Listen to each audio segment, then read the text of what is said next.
नमस्कार, मैं हूं नीलू। तो आज है 17 जुलाई और दो तीन बड़ी खबरें अमेरिका और ईरान से निकलकर सामने आ रही है। जी हां, अमेरिका ने जैसा कहा था वैसा वो कर रहा है। अमेरिका ने ईरान में एयरपोर्ट, रेलवे स्टेशन और पुल तबाह कर दिए हैं। यूएस आर्मी ने लगातार छठी रात कहर ढाया है। अमेरिकी हमले के बदले ईरान ने भी जवाब दिया है और खाड़ी में अमेरिका के सहयोगी देशों पर जबरदस्त हमले किए हैं। खासतौर पर कतर की बात की जाए, कतर की राजधानी दोहा में शुक्रवार तड़के सुबह कई धमाकों की आवाज सुनने की खबर सामने आई है। अमेरिका ने लगातार छठी रात ईरान पर जोरदार हमले किए और उसी का जवाब ईरान ने दिया है। अगर अमेरिका के हमलों की बात की जाए तो इन हमलों में ईरान के अंदर एयरपोर्ट, रेलवे स्टेशन, पुल को निशाना बनाया गया है। जैसा ट्रंप ने कहा था कि बेसिक एमिनिटीज को भी अब निशाना ईरान के बनाया जाएगा और हुआ भी कुछ ऐसा ही। अमेरिका की तरफ से जो हमला किया गया उसमें तबाही मची है ईरान में, यानी अमेरिकी सेना ईरान के नागरिक ढांचों, इंफ्रास्ट्रक्चर को तबाह कर रही है। वहीं जवाब में ईरान ने खाड़ी क्षेत्र में अमेरिका के सहयोगी देशों पर हमले शुरू कर दिए हैं। कतर की राजधानी दोहा में शुक्रवार यानी कि 17 जुलाई के तड़के सुबह कई धमाकों की आवाज सुनने को मिली। आपको बता दें कि दुनिया में तेल व्यापार के लिए बेहद अहम हॉर्मूज को लेकर फिर से लड़ाई शुरू हो गई और ये लड़ाई अब धीरे धीरे और भीषण होती चली जा रही है। ये लड़ाई उस शुरुआती समझौते पर हस्ताक्षर होने के सिर्फ 20 दिन के बाद भड़क गई, जिसका मकसद इस संघर्ष को खत्म करना था। यह संघर्ष फरवरी के आखिर में अमेरिका और इजराइल के ईरान पर बड़े हमले के बाद शुरू हुआ और फिर उसके बाद युद्ध विराम भी हुआ, बातचीत भी हुई, लेकिन उसका कोई नतीजा नहीं निकला और अब स्थिति और गंभीर होती चली जा रही है। अमेरिकी सेंट्रल कमांड सेंटकॉम के मुताबिक गुरुवार शाम को फिर बताया गया कि वो ईरान की सैन्य ताकत को और कमजोर करने के लिए नए हमले कर रहे हैं और ये लगातार छठी रात थी जब अमेरिका सेना ने ईरान पर हमला किया। ईरान के सरकारी मीडिया के मुताबिक देश के दक्षिणी हिस्से में 2 पुल, 1 रेलवे स्टेशन और 1 एयरपोर्ट पर हमले हुए हैं। ये इलाका रणनीतिक रूप से बेहद अहम माना जा रहा है और यह हॉर्मूज के पास भी है, इसलिए खास तौर पर अमेरिका इनको टारगेट कर रहा है, जहां से दुनिया भर में तेल और गैस की बड़ी सप्लाई होती है। क्योंकि अब चुन चुनकर उन्हीं इलाकों को ईरान के निशाना अमेरिका बना रहा है। दुनिया में कुल तेल गैस सप्लाई का लगभग 20% ईरान से जाता है और ईरान के सरकारी टीवी ने टेलीग्राम पर बताया कि हॉर्मोजगान प्रांत में पुलों पर हमले में 3 लोगों की मौत हो गई है। इससे पहले तेहरान के सरकारी टीवी ने बताया कि पश्चिमी शहर में 2 धमाके हुए। यहां पर ईरान का एकमात्र नागरिक परमाणु बिजली यानी कि बिजली घर, न्यूक्लियर पावर प्लांट है। रिपोर्ट में इन धमाकों को अमेरिकी दुश्मन की लगातार आक्रामकता बताया गया है। इससे पहले तेहरान ने चेतावनी दी थी कि अगर अमेरिकी राष्ट्रपति डोनाल्ड ट्रंप ईरान के बिजली घरों और पुलों पर हमला करने की अपनी धमकी पर कायम रहते हैं तो फिर ईरान पूरे क्षेत्र के इंफ्रास्ट्रक्चर को निशाना बनाएगा।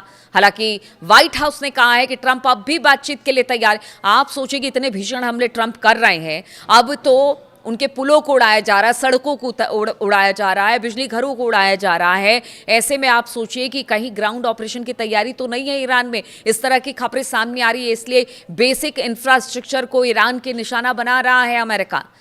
लेकिन इसी बीच व्हाइट हाउस की तरफ से कह दिया जाता है कि अब भी बातचीत के लिए तैयार है। ये कैसी बातचीत है जो कि बातचीत बन ही नहीं पा रही है और लगातार हमले तेज कर दिए गए हैं। ऐसे में बातचीत का तो कोई इरादा अब ईरान नहीं रखता। भले ईरान ने बहरीन, कुवैत और जॉर्डन में मौजूद अमेरिका के मिलिट्री बेस पर कई बार हमले किए, लेकिन हाल के दिनों में उसने कतर पर हमला करने से परहेज किया था। अब जंग के बढ़ने के साथ साथ ईरान ने शुक्रवार तड़के कतर की राजधानी को निशाना बनाया। दोहा में तेज धमाकों की आवाज सुनाई दी। कतर के ईरान के साथ अच्छे संबंध हैं। हमने देखा पीछे किस तरह से दोनों के संबंध सामने आए, बातचीत भी हुई, तमाम चीजें हुई। लेकिन इस पूरे टकराव के दौरान बातचीत में अहम भूमिका निभाता रहा है कतर और इस हफ्ते की शुरुआत में कतर ने फारस की खाड़ी इलाके और पूरे मिडिल ईस्ट में अरब देशों पर ईरान के लगातार हमलों की निंदा भी की थी।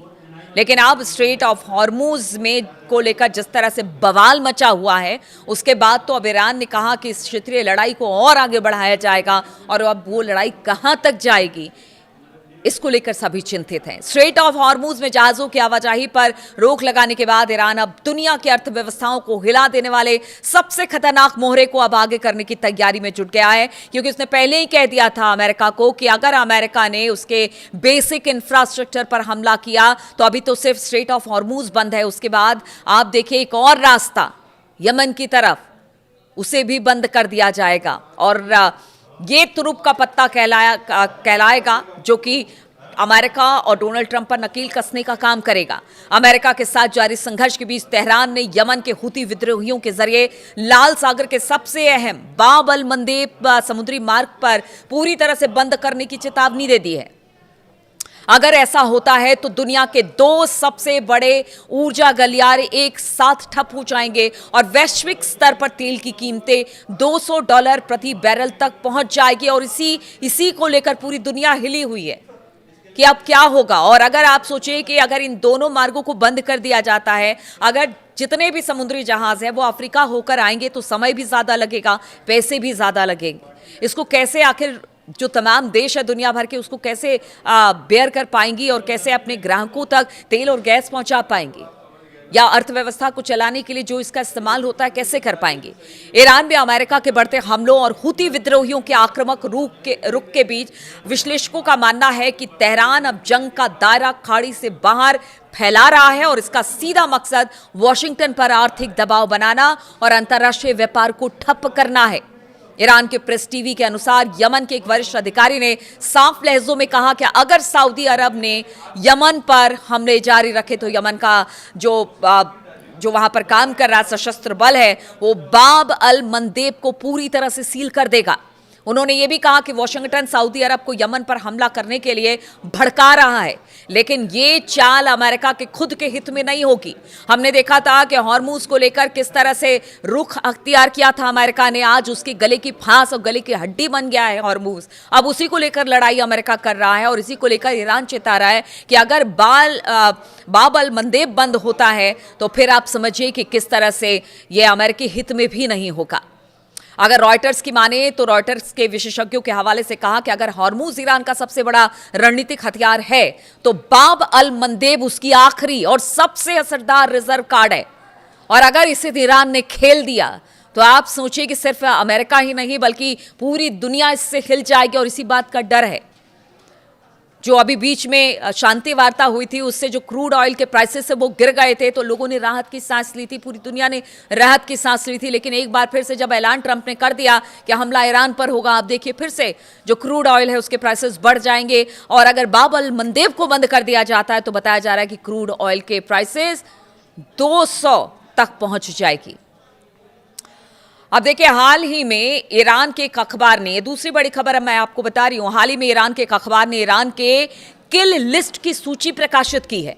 इसमें अमेरिका, इजराइल और ब्रिटेन सहित कई नेताओं के नाम ईरान के सार्वजनिक रूप से ट्रंप को मारने की तस्वीर लगाने से युद्ध के एक और भड़कने की उम्मीद बन गई है।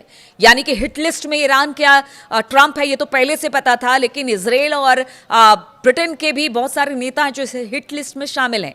ईरान साफ संकेत दे रहा है कि वो बदला लेगा। ईरान के सुप्रीम कमांडर मुस्तफा खामनेई ने अपने पिता की शोक सभा के दिन भी साफ किया था कि उनका देश बदला लिए बगैर नहीं मानेगा। और इस बीच खुद ट्रंप ने कह दिया कि उनको मारने की साजिश ईरान रच रहा है।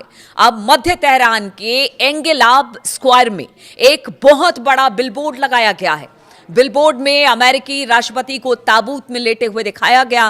वहां से गुजरने वालों के लिए राजनीतिक संदेश और तेहरान का कड़ा रुख दिखाने के लिए पास ही एक मूर्ति भी लगाई गई है। यह मूर्ति ईरान के दिवंगत सर्वोच्च नेता अयतुल्ला अली खामनेई की मुट्ठी को दिखाती है, जिनकी हत्या ईरान के खिलाफ अमेरिकी इजरायली युद्ध की शुरुआती दौर में ही कर दी गई थी।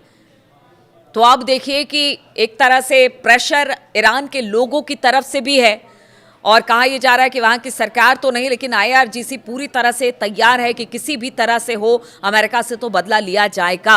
और अमेरिका जिस तरह से हमले कर रहा है उसका जवाब अब किस तरह से आगे ईरान देने वाला है, क्योंकि अब ये मिडिल ईस्ट से निकलकर बाहर की तरफ ये लड़ाई पहुंचती है तो आप समझिए कि क्या स्थिति होगी। अब तीसरी बड़ी खबर ये आ रही है कि क्या पाकिस्तान हूथियों के खिलाफ जंग में उतरने वाला है। जी हाँ, हूती विद्रोही और सऊदी अरब के बीच युद्ध का एक नया मोर्चा खुलता दिखाई दे रहा है। इससे पाकिस्तान चिंतित है। वजह साफ है कि सऊदी अरब के साथ पाकिस्तान का डिफेंस पैक्ट है और इस पैक्ट के मुताबिक एक पर हमला दूसरे पर हमला माना जाएगा। अब अगर पाकिस्तान हूती विद्रोहियों से भिड़ा तो इसका मतलब होगा कि वो सीधे ईरान से भिड़ रहा है।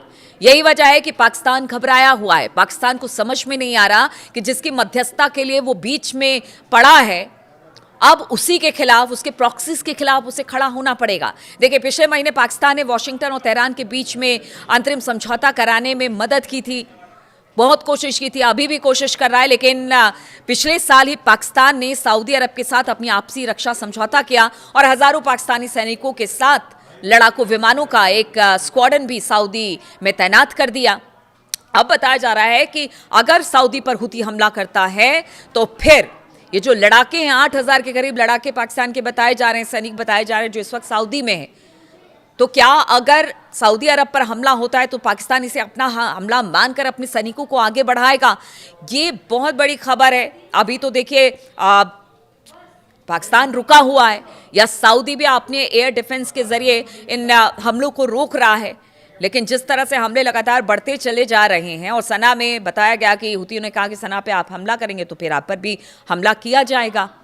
तो ये देखिए, 2-3 खबरें ऐसी हैं जो कि ये जरूर आपके, हमारे और पूरी दुनिया के लिए चिंता की लकीरें पैदा करती हैं कि अब इस लड़ाई का क्या होगा। ये देखिए, कई फ्रंट में ये मोर्चा खुल गया है और धीरे धीरे लड़ाई अब बढ़ती चली जा रही है, लेकिन अमेरिका है कि रुकने का नाम नहीं ले रहा, और अमेरिका के ना रुकने पर ईरान भी लगातार हमले कर रहा है। अब तो ये हमले का दायरा है वो लगातार बढ़ता चला जा रहा है, और अगर हॉर्मुज के साथ साथ बाब अल मंदेब को भी बंद कर दिया गया तो फिर जरूर इससे दुनिया में हाहाकार मचने वाला है। अब देखना होगा कि अगले 24 से 48 घंटे के बीच में और किस तरह के हमले होते हैं, क्या कुछ निकलकर सामने आता है। तमाम अपडेट्स के साथ मैं आपके साथ जुड़ती रहूंगी। फिलहाल बहुत बहुत शुक्रिया मेरे साथ इस वीडियो में शामिल होने के लिए। अपना कमेंट्स लगातार करते रहिएगा और साथ ही साथ जो स्थिति बनी है उसको लेकर आप क्या सोचते हैं वो भी जरूर बताइएगा।